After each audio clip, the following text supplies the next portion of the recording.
Presiden telah menganggarkan dana melalui APBN tahun 2022 untuk pembelian mobil baru. Istana berdalih pengadaan tersebut untuk kegiatan kenegaraan.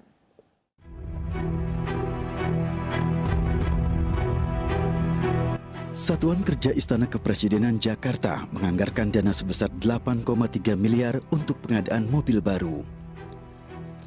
Pengadaan tersebut bersumber dari dana APBN tahun 2022 dan melalui tender yang diselenggarakan pada 7 Januari 2022 dan telah selesai digelar oleh Kementerian Sekretariat Negara.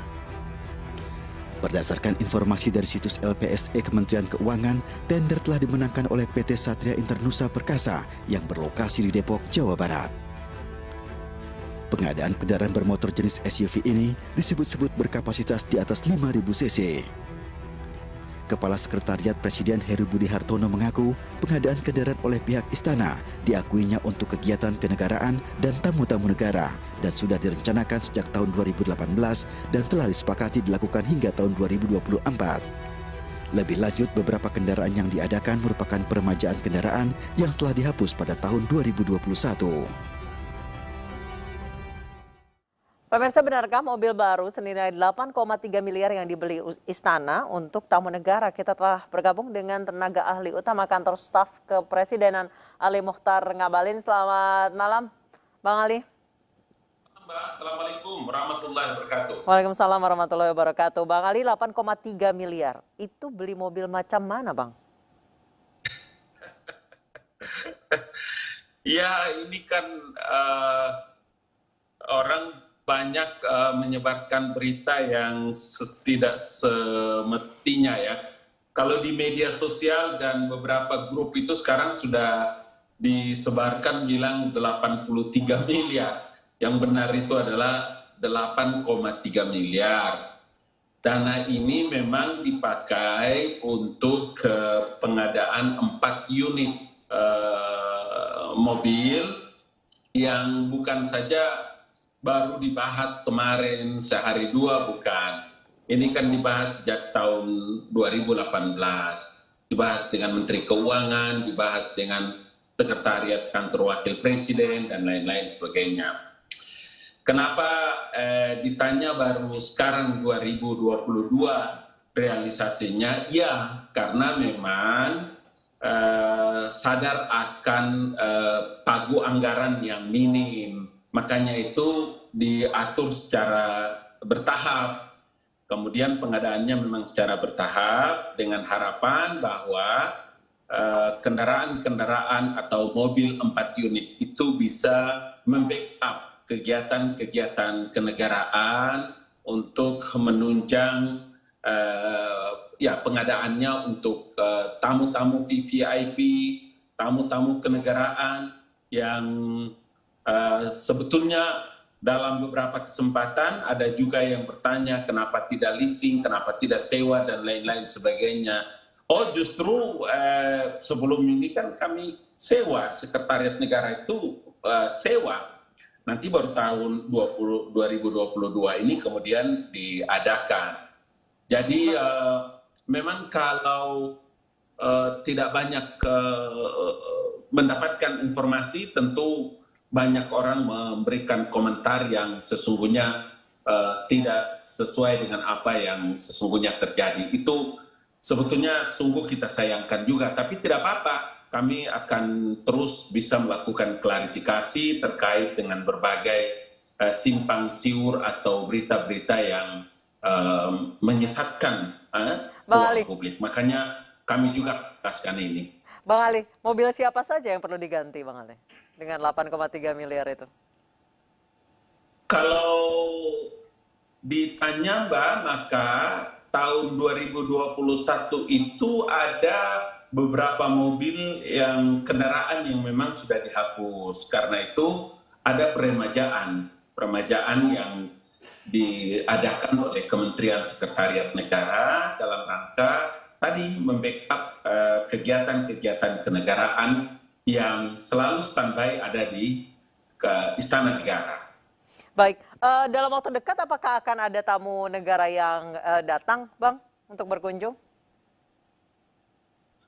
Ya, ini kan kalau dilihat mulai dari bulan April ya, April akan datang, kemudian bulan Juni, bulan Agustus ada beberapa tamu-tamu negara yang sedang diatur oleh Sekretariat Negara yang mau dan tidak mau memang di Sekretariat Negara harus tersedia kendaraan-kendaraan yang memiliki standar baik dari sisi safety-nya, keamanannya.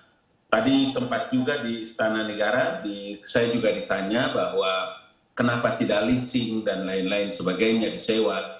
Ya, saya harus katakan bahwa pada saat tertentu ya, beberapa kali juga kami mengalami itu ketika kendaraan itu juga harus memenuhi standar keamanannya dan lain-lain sebagainya. Tidak jarang sulit untuk bisa menemukan pada waktu-waktu yang memang diperlukan. Jadi saya kira pengadaan mobil 4 unit bagi sebuah negara sebesar Republik Indonesia ini terlalu naif lah kalau orang mengomentari yang sesungguhnya tidak memberikan makna tersendiri bagi pencerahan di ruang publik. Bang Ali, sebenarnya yang banyak ditanyakan masyarakat adalah urgensinya. Itu loh Bang. Sebenarnya di tahun-tahun ini pandemi jarang juga tamu negara, urgensinya apa gitu loh Bang? Oh tidak, itu yang saya bilang agak sedikit keliru. Kalau soal urgensi, mana yang tidak urgensi bagi sebuah istana kepresidenan? Dari semua sarana, prasarana, fasilitas yang ada, itu adalah bagian yang tidak terpisahkan dari bagaimana pentingnya sebuah urgensinya sarana dan prasarana itu penting untuk selalu ada dan tersedia.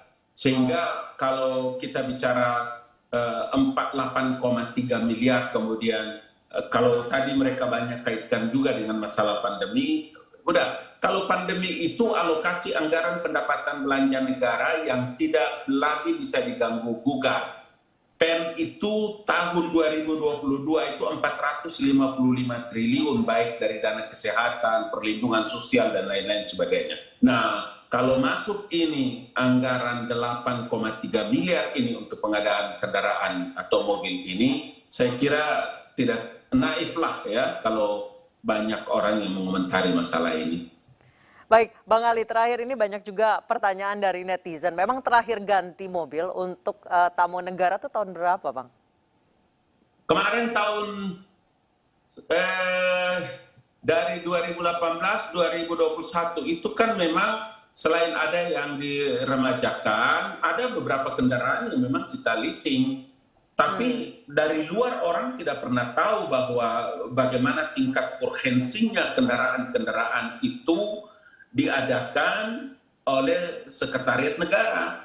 Karena tentu saja kita mesti menghormati tamu, kemudian bagaimana kita harus kendaraan itu mesti tersedia setiap saat selama 2 hari, 3 hari ada di Jakarta, kemudian untuk membackup, menunjang kegiatan-kegiatan kenegaraan, kunjungan kenegaraan, VVIP dengan Bapak Presiden, dengan Kepala Negara, sehingga tingkat urgensinya, kemudian bagaimana kendaraan itu menjadi penting ada di Sekretariat Negara dan Istana itu menjadi sesuatu yang sebetulnya tidak perlu diperbincangkan. Gitu. Baik, terima kasih Bang Ali Mohtar Ngabalin, tenaga ahli utama KSP telah bergabung bersama kami di iNews Prime. Selamat malam, Bang.